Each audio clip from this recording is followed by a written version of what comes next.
Hello and welcome to Beyond Compliance. My name is Jim Albright, and I am thrilled to be back with you as we discuss some of the more dominant challenges, trends, and solutions that are impacting the process manufacturing industry today. Now, like a muscle-rich superstar of the 80s action films, today's session is going to break down key lean approaches that may not be fully utilized to drive continuous improvement and, of course, operational excellence. But before we light up this firecracker, I wanted to give those who are new to the series a quick overview. Beyond Compliance began many years ago as a way for process manufacturers to learn from industry experts some new approaches to drive quality, compliance, and production efficiency. So we get speakers who provide actionable and proven best practices on this show that you can start using right now to shed light on either where you currently stand or how to adjust and how to drive resources to help you exceed your line, plant, or business goals. So we're very happy that this has been a successful series for so many years. Beyond Compliance is brought to you by Safety Chain. Safety Chain's end-to-end plant management solution is trusted by thousands of process manufacturers who use it to unite plant production, quality, and compliance to improve yield, maximize productivity, and of course, ensure compliance. Now, before we get to the chopper and meet the pilots of today's lean operations journey, I have some quick housekeeping items. First, we have muted all attendee mics. So you can submit your questions or comments at any time during the presentation because we are leaving room at the end for Q&A. And yes, we are recording the session. So everybody here will be getting a link to the replay and the presentation slides later today. Okay, let's meet today's special elite operations team. If you've been following along, this is the third part of a four-part series presented by TBM Consulting Group. And we're excited to have back with us Tim Nickerson, and we're also being joined by Dan Hicks. So gentlemen, it's great having you with us. Would you mind telling us a little bit about your background in TBM before we hurdle ourselves in today's topic? Absolutely. Thank you, Jim. My name's Tim Nickerson, and I've had the opportunity of working with Jim for the previous two sections, and my background is both in the automotive industry as well as power distribution, and been with TBM for 15 years and have been fortunate to work across many industries and really look forward to sharing with you some thoughts and best practices that we've found around the concepts around abnormality management. So that's a bit of me, and then I'll turn it over to Dan. Yeah, I appreciate it. My name's Dan Hicks. I have been with TBM for just over 4 years now. I actually started in pharmaceutical and chemical manufacturing, and it was through those jobs and opportunities that I kind of got started into lean. You know, just some of the basics, started with some 5S stuff, and it really kind of clicked with me, and it's something that I've always been very interested in. So had the opportunity to join TBM and get the chance to kind of spread that word to everyone and really take what are these best practices and things that truly help not only in manufacturing but in daily life as well, and use those methods throughout. So I'm excited to join this webinar, my first one of the session of this series, and talk a little bit about error proofing as we go through it. All right, I believe, Tim, you're going to give us a little heads up to TBM. I will, thank you. So participants sort of moving from left to right, if you kind of focus your eye on the center, TBM has a nice global footprint, and we've served a multitude of process industries, kind of formal, discrete industries, and then we're beginning to spend quite a bit of time in the area of transactional work, more business processes. But you can see, you know, kind of a well diverse selection of industries.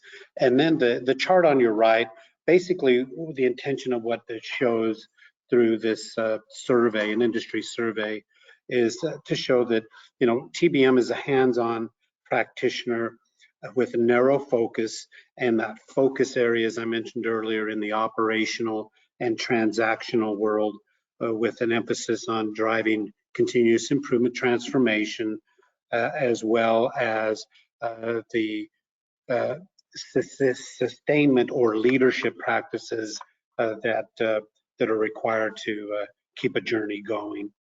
So if you go to the next slide really is just sort of a brief recap of some of the work that we've done over the previous two sessions. The tiered management system, again, that's a methodology of communication from the time that there's a shift startup to something maybe more formal of a strategy review session. Then we talked about layered audits, Gemba walks, leader standard work. Those pieces right there really are what we consider to be the secret sauce around continuous improvement, sustainment, and the engine that drives the continued improvement motive, continuous improvement across an organization. Those next three elements around abnormality management, countermeasures, and error proofing we'll delve into today. If you go to the next slide, please. The next slide really is kind of the high level elements of the management system. And if you look at the top portion here, you know, the safety, quality, delivery, costs, these are traditional KPI elements or categories. And really what's important here is an organization to understand what's important to the organization, maybe what's as equally important to the customer and other integral stakeholders. So identifying those key metrics or KPIs is kind of the foundational piece of a management system. Then we go down to that bottom portion of the pie, the framework and tools.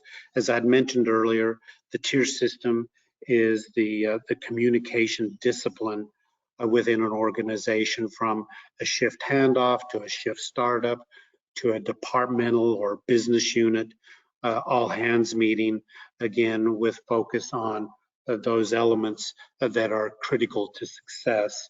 To the right, another piece of the framework of daily management is really having a good understanding of how are we performing to customer expectations on a small of increment of time as an hour.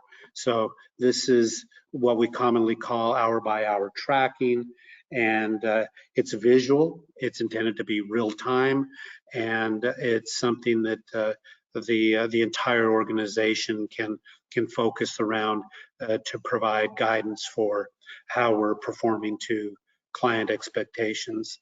The last piece of this pie is building capability. What's important, we believe, from a TBM perspective, is that we walk this journey of capability with our clients. Not only do we teach, but we mentor by doing. And some of those key elements include establishing leader standard work, auditing processes that have been put in place and have been documented, and that happens through layered audits and Gemba walks. Our focus of today's discussion is going to be that middle section around abnormality management and error proofing, and then session number 4 will really kind of close out the piece of the overall management system with problem solving, which include 8D problem solving, A3s, could be 5 Ys, could be fishbone diagramming, whatever tool is appropriate for the issue. If you go to the next slide, this next slide really kind of links the strategic with the tactical. So from a strategic plan perspective, That is driven by senior leaders of an organization. They'll create a vision, a strategic vision, which would likely encompass product expansion, market expansion, acquisition. It may also drive some operational components that are very keen to either opening up P&L cash. It could be cash from a balance sheet perspective or just overall margin. That then obviously culminates in a strategy. And then if you kind of move from the left strategy over to the bottom tactical execution, what happens then, and traditionally those operational strategic measures then are driven down through the organization and then are measured, as we talked about a little bit earlier, around those things that are critical not only to the business strategically, but then to the customer. Safety, quality, delivery, cost. And that series of meetings, which we call the tier communication, that series of meetings then will go from very tactical to more strategic, and then we'll also land on, if we're not meeting target, why, and then that is addressed through a very formalized problem solving and countermeasure methodology. And then far to the right, if you would, that is an hour by hour chart, and those pink lines basically represent an hour that had a target demand in which the target demand for that hour was not met. So Dan is going to talk about, and I will as well, visual triggers that tell us that there is an abnormality in the process, and that hour by hour chart with markings of pink basically tell us there was a miss for that particular hour. All right, if you go to the next, then these next couple of slides really, as I mentioned earlier, this is really the secret sauce and the discipline around introducing a continuous improvement transformation, and then sustaining that transformation, and then creating the momentum to drive improvement beyond the initial implementation. So leader standard work really is around accountability, if you would, and then that accountability of through leader standard work really drives process performance and then ultimately problem solving. And if you go to the next slide sort of culminates our recap around the last piece of standard work and its intention. Really it helps to move a leader away from firefighting behaviors towards continuous improvement, towards mentoring and coaching and auditing and problem solving. So as I mentioned earlier, that this is really the leader standard work is the cornerstone of not only driving a culture, but sustaining it and taking it to the next level. And these two slides basically give you kind of a review of some of the pieces of that. But first and foremost, accountability, and then secondly, leader standard work helps move us away from firefighting and more towards an environment of continuous improvement. That's the review, and I'm sure if you have any questions, please note those on the chat. We can talk to those during the wrap-up session. So moving into the first section of this workshop, abnormality management. If you go to the next slide, just sort of breaking abnormality management down into something that we can both align to, is an abnormality is a condition, activity, behavior that is not normal. It is out of the ordinary. So that's what we mean by using that big word abnormality. If you go to the right, summing up those two around abnormality and abnormality management. We're going to discuss various methods to identify abnormalities and then various methods of how to respond to abnormalities in a fully built out lean either organization or lean group.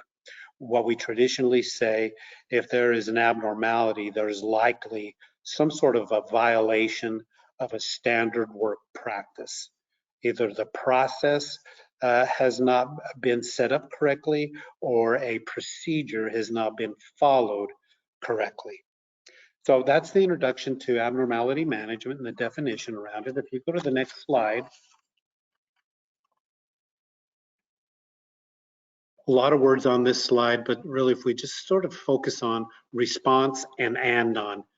So the on portion of abnormality is really a tool to help us communicate that there is an abnormality, either that it currently exists or that a out of control or out of limit condition is beginning to approach. So very important that we have some sort of measure before tragedy, if you would, or before failure to give us some sort of indication that an abnormality is approaching. That happens with an on. And as you can see here, really an on is a component of the abnormality response system. We also want to take into account that we want to have some sort of a performance tracking mechanism which will help us with understanding the type of abnormality that may be contributing to a condition when we're performing below performance targets. So as I go back to one of the slides we talked about earlier, an hour by hour board is a really good manual technique as an on, and those red markings across a particular hour are the visual indicators that that hour's demand requirement was not met. So then if we switch gears a bit, if you turn the slide, let's talk about approaches. Let's talk about approaches to an abnormality and approaches to dealing with an abnormality. One approach on the left is a just do it.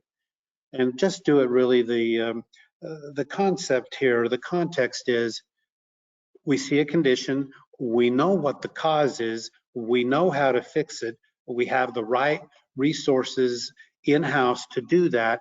And the other part of this, if the fix doesn't work, we can undo it and go back to where we were at. So that's a bit of one response, is a quick fix.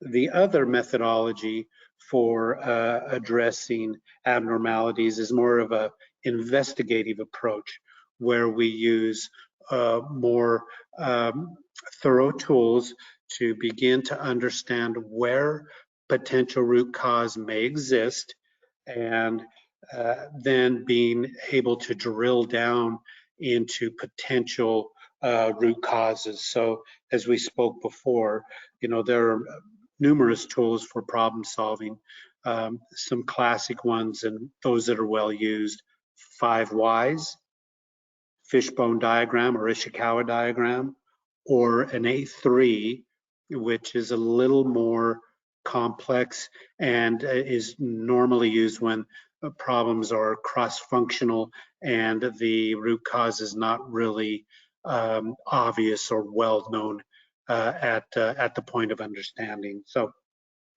two types of approaches for dealing with abnormalities. If you go to the next slide, when we talk about countermeasures, what we're really asking for is what's going to be done to eliminate or reduce an abnormality. And what we like to say is that countermeasures can either be short or long term, but we want to make sure that they are backed up based on the utilization of some sort of formalized problem-solving methodology and with some data. The last thing we like to hear is well, I believe or I feel, that's why we put this countermeasure in place. When we use that sort of an approach, it doesn't inspire much confidence, nor does it create an environment where we can measure and analyze objectively. The last couple of pieces of countermeasure must include, some specifics around who, what, and when. That is obviously the accountability piece. And then once the countermeasure is in place, can it be audited? Meaning, can it be observed from an input perspective? And then can the outputs also be observed against a certain measurement? It could be a tolerance level, it could be a cycle time, something that's measurable and objective. So those are strategies around countermeasures dealing with abnormality response. If you go to the next slide, this next slide really kind of breaks out the steps involved in the identification, the problem solving, if you would, and then countermeasures, sustainment, and then auditing. So if you look at the first step, really what we're saying is that in order to address a problem or an abnormality and drive the root cause, we have to have a standard. And sort of the godfather of lean, Taiichi Ono, said, without a standard, there can be no improvement. So what we're saying here is step one, establish a standard for performing this task. Step two is create a management system that measures those things that are important for delivering quality, safety, or delivery, if you would, from the process itself. The third step is to have a rapid response system in place. It could be an hour-by-hour chart. It could be an andon. It could be a pressure gauge, but something that gives you some sort of indication that an abnormality is going to occur or has occurred, and then you begin to then move into step four, which is implementing countermeasures. And once countermeasures are put in place, we really want to make sure that we track that countermeasure to the target. We track it against the current state where there was the abnormality to make sure that the same sort of abnormality does not come back, but in a different form, if you would. And then the last step is auditing that process on a routine basis to make sure that the improvement has taken hold and that a new standard will then be created and that all involved in the process are trained or at least briefed on what the change is and what it means to them. So that last fifth step is around the sustainment of the improvement that's been put in place. If you go to the next slide we're switching gears a bit. We're switching gears from more tools and the awareness of abnormality to now more of tactical level tools. And part of those tactical level tools would include visual controls. And this example is a sports analogy for bowling. And what it's saying, what would it be if we had a curtain sitting in front of the pins? What we wouldn't know if we hit any of the pins. We might be able to listen to them, but in terms of keeping score, we wouldn't know how many we hit.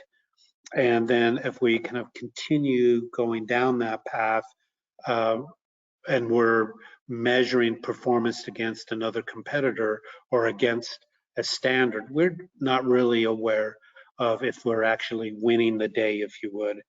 And kind of the key point takeaway here is that visual controls, as it says, are the awareness tool where everyone knows what the score is and are we winning or losing. So very critical that visual controls are in place and they're relevant to the process. If you go to the next slide, this slide really just shows some examples, very common examples in a production environment. What I'd like to add to this too, if there may be participants that may be in more of a back office environment, it could be in finance, accounting, sales, or it could be on the back end on collections or customer service. These visual tools can be customized for those transactional or business process environments. And what we really want to close with on this slide is visual controls and methods really are an integral part of the management system, which we covered back in the first series of sessions. So this is a critical tool to help not only provide guidance around abnormality management and countermeasures, but it's a foundational tool for the management system. If you go to the next slide is detailed example of a hour-by-hour chart. And really kind of, let's kind of walk through the steps of it. If you go to the two columns, target output versus cum backlog, that's giving us a pretty good indication that on that first hour, we've missed demand, and with some sort of a reason as to why. Training new people. If you take this and just kind of gradually, glance across each hour, you can see that the backlog grows and then goes down and then dramatically grows in the 12:30 time frame. But then ultimately at the end of the day, you can see that we've missed our cumulative customer demand by 47 units. And the takeaway here is we know we're missing customer demand well before the 8th hour. In fact, we know it in the first hour. So as leaders, we want to be able to monitor closely and take corrective action well before the end of the shift. And if you go to the next slide really is an example, a real life example, where the previous slide was, just something that was created for the teaching process. But what I want you to note here is the accountability pieces. There's initials on the right-hand side. That's the operator. That's the lead person who has responsibility for that line, and then also the supervisor has a signature on the bottom, and then the offgoing operator who signified that the information on that sheet is accurate. So again, an hour-by-hour chart can serve as a manual hand-on signal. If you go to the next slide, the next slide is just a variant, if you would, to the hand-on board. This is a scheduling board, and this is a scheduling board by line that runs from the left-hand column, and then days across the right. And then it's hard to see, but there are job tickets within those rows assigned to a line. And then any one of those the green dot represents the line is running. The red dot means it's down, and it could be down for changeover. So this is just a way in which to visually depict the schedule, as well as what's expected to be produced within a particular hour and within a particular week by day. If you go to the next slide, how we track abnormalities. Again, we spent a little bit of time on the hour-by-hour board, but what we also do is we can utilize Pareto analysis, because an hour-by-hour board will normally have a collection of routine interrupters that cause a miss from a daily perspective. And this miss could be invoices processed. It doesn't necessarily have to be, units produced. From there, a Pareto chart provides guidance around problem solving with a hierarchy and a frequency. And then the last piece here is ultimately putting together a countermeasurement to address the abnormality. So from tracking, the next slide, we talk about countermeasures at a very high level. We audit those countermeasures to make sure that the abnormality that existed, which caused a miss of actual versus target, that it has been reduced significantly or eliminated. The next piece is we track the results versus target to make sure that the fix or the countermeasure hasn't adversely affected our ability to meet demand. And then the last piece of the countermeasure effectiveness is cemented into place by creating or revising standard work that formalizes the improvement for this particular process. The next slide, a quick visual, and really what it's intended to do is to show how an and-on is meant to drive action.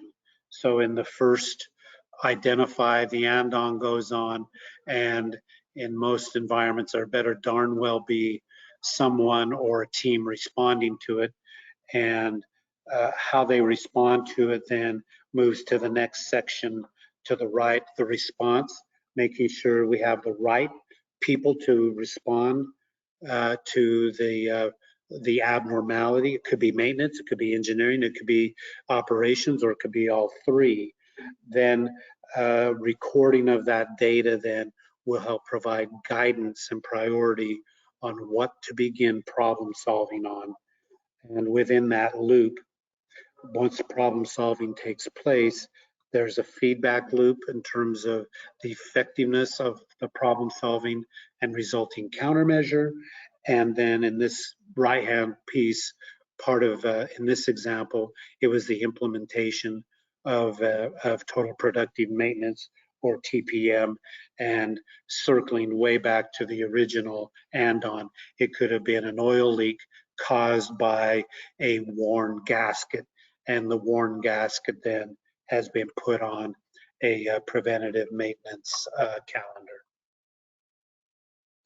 If you go to the next slide,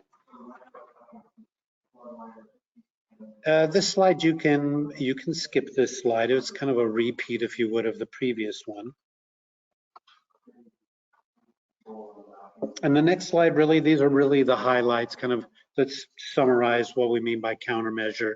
We want to make sure that countermeasures are documented and visual. Also, that the countermeasures from an auditing perspective, that they drive a timely response, they are consistent in nature, and that in order to make sure that the process responds favorably to the countermeasure, we want to make sure that the problem-solving methodology yielded root cause solutioning. And then the last piece is around the accountability piece. For leadership, as I mentioned earlier, we begin moving from firefighting mode to problem solving and continuous improvement. And in this example here, this third bullet point really is making sure that problems solved and problems sustained or eliminated are the responsibility of leadership. If you go to the next slide,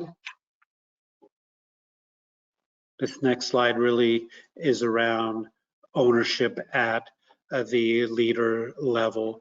And I'm not going to beleaguer this point. There are a lot of bullet points on this, but just to reemphasize that a lean leader's role is it's transformative from firefighting and reacting to being much more predictive around understanding process capability by establishing metrics, by establishing monitoring systems. They could be either through Andon or hour by hour, and then ultimately, having the ability to drive countermeasures through a disciplined use of problem-solving methodology.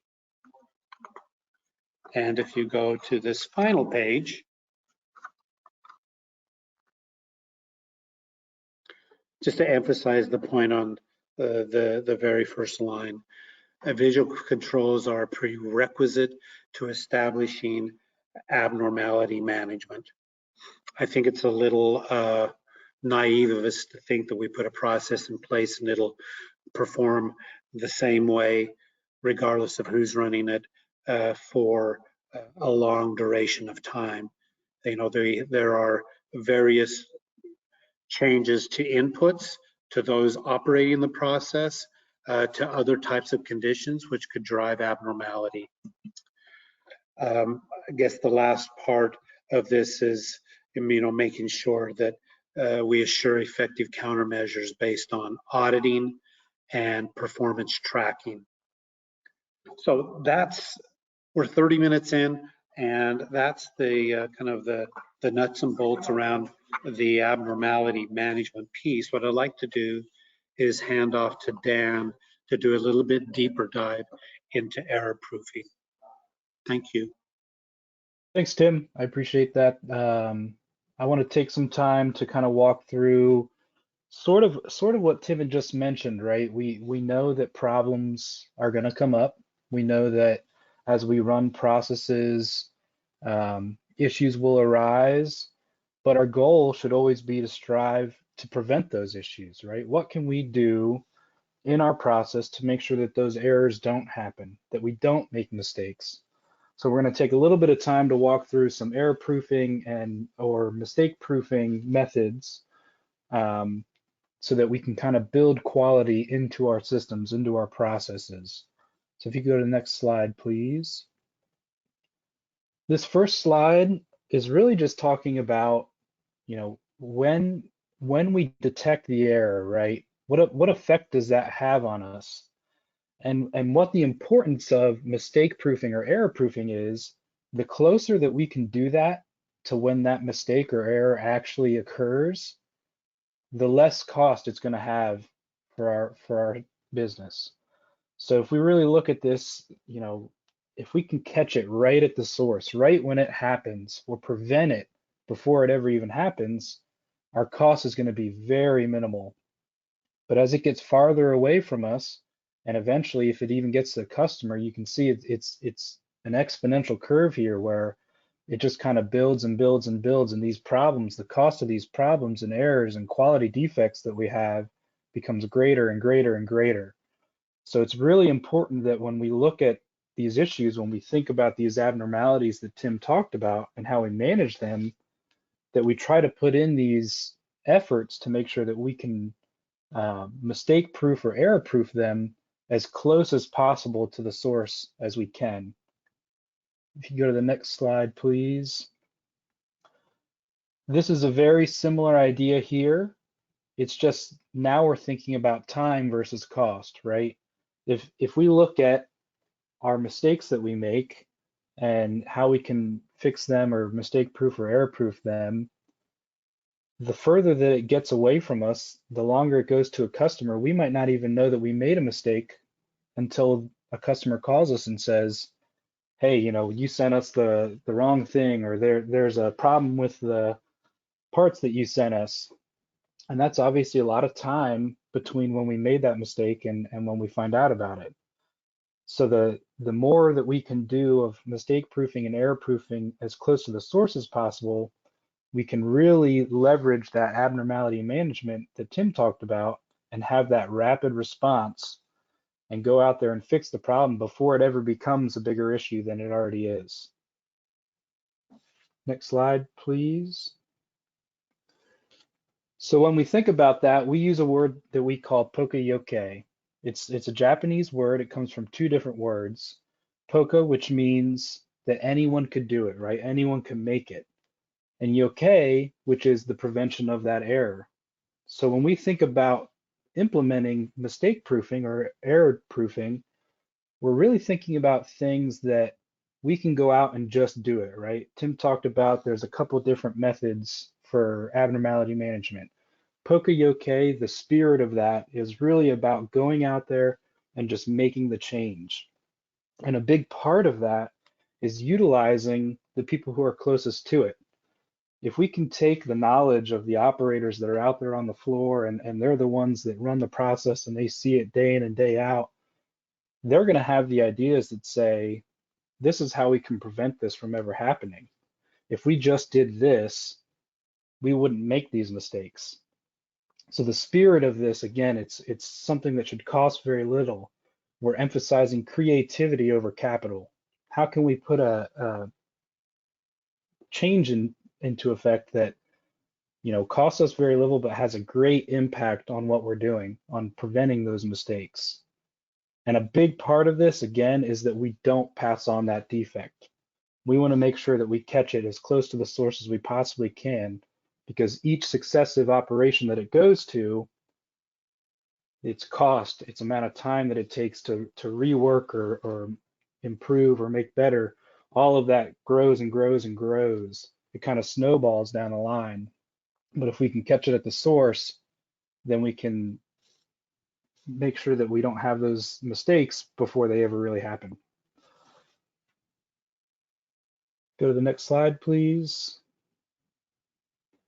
So when we think about Poka-yoke and how we can implement that, we have 4 methods that we talk about, and it is a bit of a hierarchy, right? When we look at this, we really want to start at the left here and work towards the right.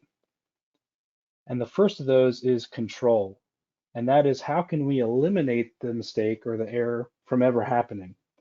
And we'll talk through examples of these over the next couple slides. But that first step is really what we should strive for in every part of our process.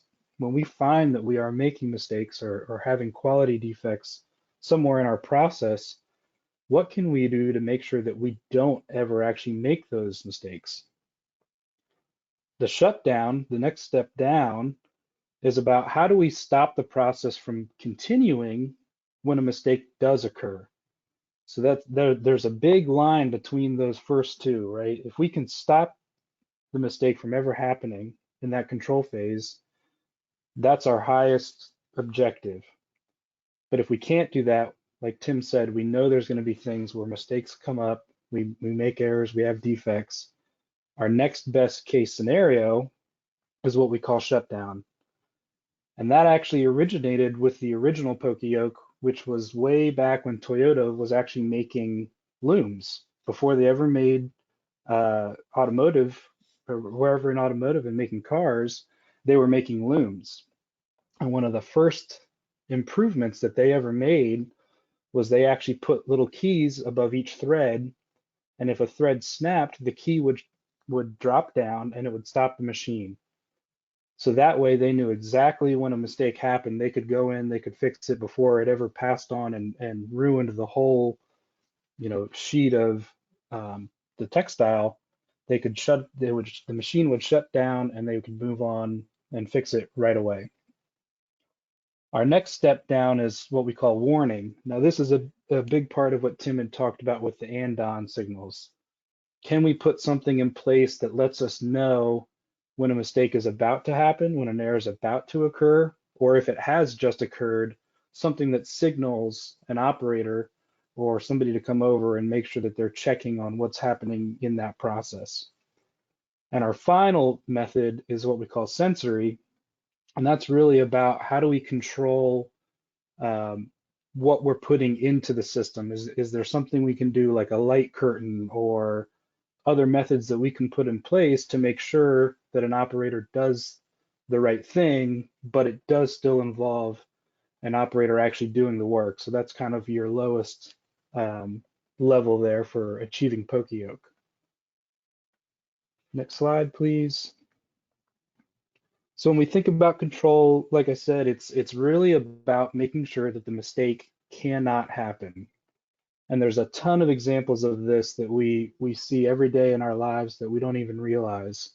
Having a key, right? When you go to put your car key in and start it, It doesn't matter which way you put it in.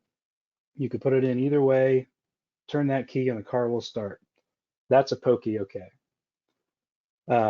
For instance, in my home, we have double locks on a lot of doors.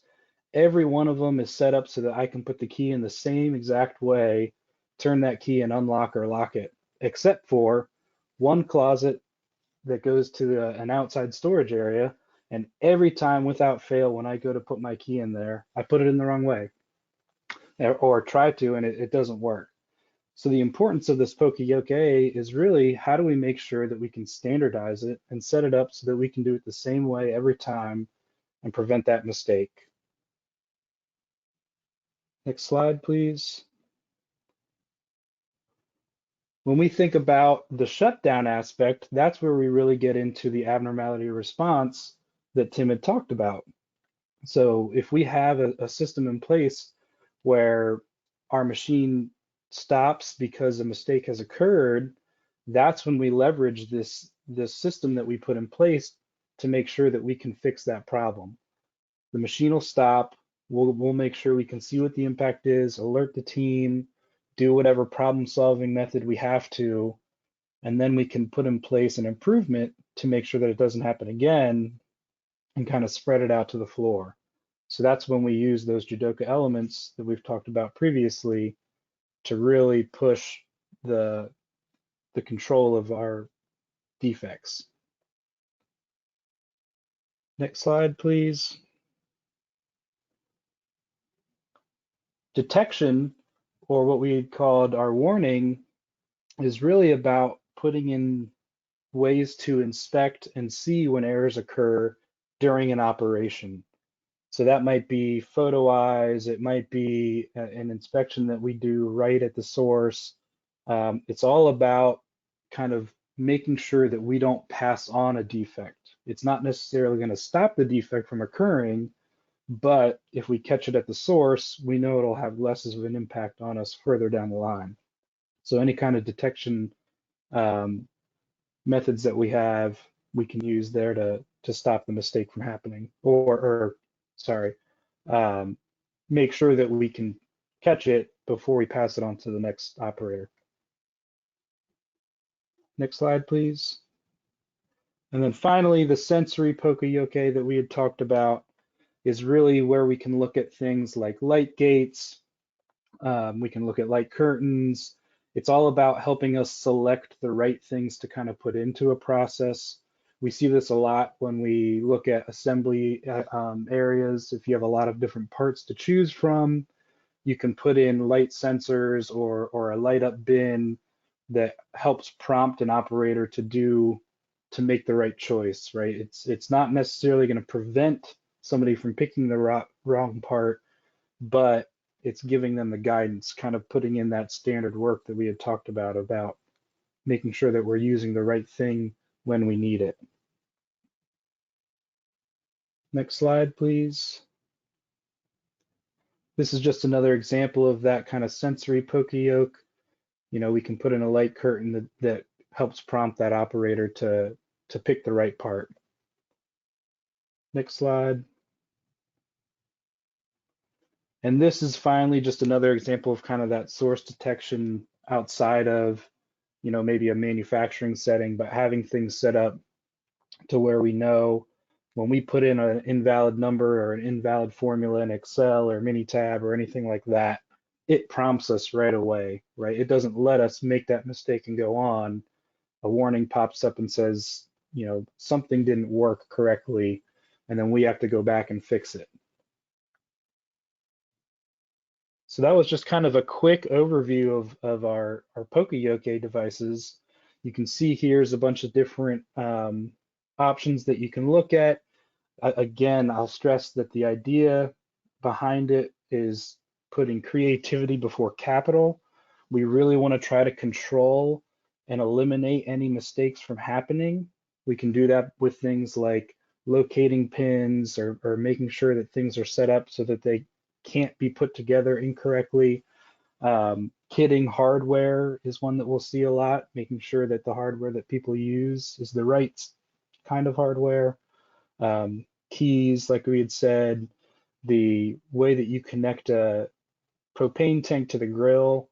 It's a standard size that will only fit that kind of tank and it won't fit on any other. So there's a lot of things that we can think about putting in place to make sure that we can prevent those mistakes from happening. And then as we kind of go down that hierarchy, we start thinking about, okay, how do we prevent it from passing on to the next operation so that we don't see that snowball effect and really affect the cost and the time that we have for feedback of that mistake. Next slide. I think that takes us to our Q&A. If you guys have any questions from the chat, certainly now is the time we can answer them. That's amazing. Yeah, thank you, Tim, Dan. This was awesome. Obviously, this is a good kind of refresher maybe for some folks because I do think there's a lot of steps that could use a little bit of bolstering. So that's kind of where I want to start the line of questioning here.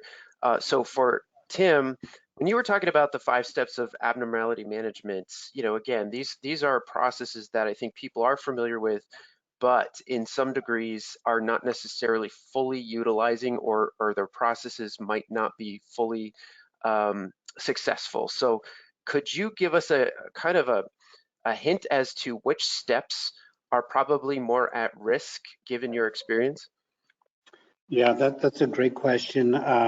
So the steps at risk, I would say from our experience, is step 3, which is problem solving. And when I say at risk, it's because those subject matter experts that are closest to the process, they will have a tendency to move right to solution without fully utilizing a problem solving methodology. And what many times happens when you jump to conclusions, you're going to create a problem that will manifest somewhere else down the line. So I think that's one risk that's common. And then the 5th step, which is another risk around root cause, is not following leader standard work, where a leader that may be 2 or 3 levels above the chain of command, they view that problem and sustaining that problem is somebody else's issue and not theirs. So when that happens, there's a loss of accountability and thoroughness around the whole problem solving effort. Yeah, I remember you saying that the leader's role is to transform the group from firefighting mode to be more process and data driven and more proactive. So that makes a lot of sense. Um, when you were talking about the visual controls, there's obviously a lot of tools or methods that you suggested or you gave as examples, but one of the things I know we chatted about in past webinars was around, the sharing of information. So yes, there's signals, and yes, there's mechanisms for people to kind of track things within their function, but how does that translate up into the rest of the plant or even the rest of the business? Well, I mean, there are some groups that may be a little bit more sophisticated, and particularly within the process industry, where they will have monitors that are live streaming, whether a process from a mixing phase to a consolidation. I'm thinking of polymers, as they go through mixing, blending, and then into forming, that there are real-time monitors that can also serve more of a plant-wide, if you would. So that's mechanized visual. The other way is having routine Gemba walks throughout the day. That leadership will actually walk the process and visually experience how that process is performing periodically throughout the day in person. So those are 2 different types of methods that are common to communicating status throughout an organization. Yeah, thanks for that. And just for clarity, this is on my own part, but you had mentioned abnormality response system, and then you mentioned the war room or the visual management center. Are they kind of the same thing where, you have this visual management center that's looking at the abnormality, so within it you have the abnormality response system? You can, and since we're staying in the lane of process industry, in many cases the control room is the has become from an ease of understanding how process is performing, it becomes the war room and can also be utilized as the area to perform problem solving, abnormality response, countermeasures. So within process industry, the control room is sort of a natural setting. It's not right for every industry, but in some, in fact, I think Dan and I worked with a client that's where they chose to put their control center, i.e. their war room. Mm-hmm. Yep, that makes sense. Again, I think the question is really around how do you consolidate information and make sure that everybody who needs to see it and understand it is getting the right data points and again, the analysis around what's really happening. Dan, moving over to you again, you shared there's different steps from control, shutdown, warning, and sensory. Um, would you say that sensory is probably the biggest or most challenging of those steps? The probably the most challenging is actually the control, because control is the one that you're going to strive for. It's really how you eliminate the mistake from happening. Sensory, when you think about inputting sensory control or sensory tactics to prevent mistakes or help do that, it's not necessarily a difficult thing, but its effectiveness is much less because of the action of it, right? It's something that we're putting in place that technically an operator or the way the system is set up, they still could choose the wrong thing. They still could do it incorrectly. So it's not Right. necessarily a difficult thing to put in place, but its effectiveness will be less than the other methods. Control, the reason I say control is the most difficult is because there are simply times where, it gets a lot bigger than that kind of creativity before capital, right? We're talking about, potentially changing equipment or changing things to kind of completely remove that error from being able to happen versus us just trying to control it kind of on the front end, which is really where that sensory portion comes into play. Right. And so this sounds like a culture type of process that you have to sort of enable your operators or your line workers to kind of take more initiative or give them the authority to look for improvements and suggest changes. Oh yeah, absolutely. The spirit of it is really from the operator up. And it's very important to kind of think about it that way because they're the ones that live it every day. They go out there and they deal with these mistakes. And for the life of me, I have never met an operator that wants to do something incorrectly or wants to make a bad part. Everybody's trying to do the right thing, but a lot of times they don't have the right tools or they don't have the right procedures or the right methods. So they kind of just live with it, right? They go do their job and they say, well, this is what I've been handed, so this is what I'm going to do. And if you don't engage them and say, hey, I want to hear about what problems you're having and do you have any ideas about how to fix it, then that's what it'll be. It's just, well, this is the way it's always been. It's the way it's always going to be. I guess I'll just do my best and go home at the end of the day. So yeah, it's very much about kind of that eighth waste when you talk about wastes, the non-utilized talent of the organization. If you can really engage your employees and get them involved with it, um, it becomes a very powerful tool. And it pushes kind of what Tim talked about with the accountability, right? When Hmm. you get everybody engaged and activated and thinking about these problems together, everybody feels it. Everybody wants to get better. Everybody, feels comfortable talking about it. So it becomes a very powerful tool when you really take it to the people who feel it every day. Yeah, and that really does go back to communication, making sure everybody understands the bigger picture and how they fit into that bigger picture.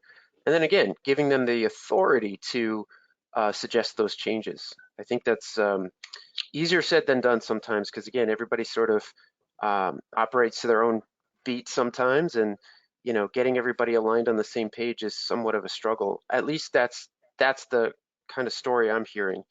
Um, but if you do it consistently, and then again, you have that leadership kind of taking an active role in producing some of this cultural change, I think that will definitely work a lot more effective. I see that we're actually out of time. So we have another webinar with our fine friends over at TBM. This one is coming soon. We expect in the next couple of months, which will discuss lean problem solving methods.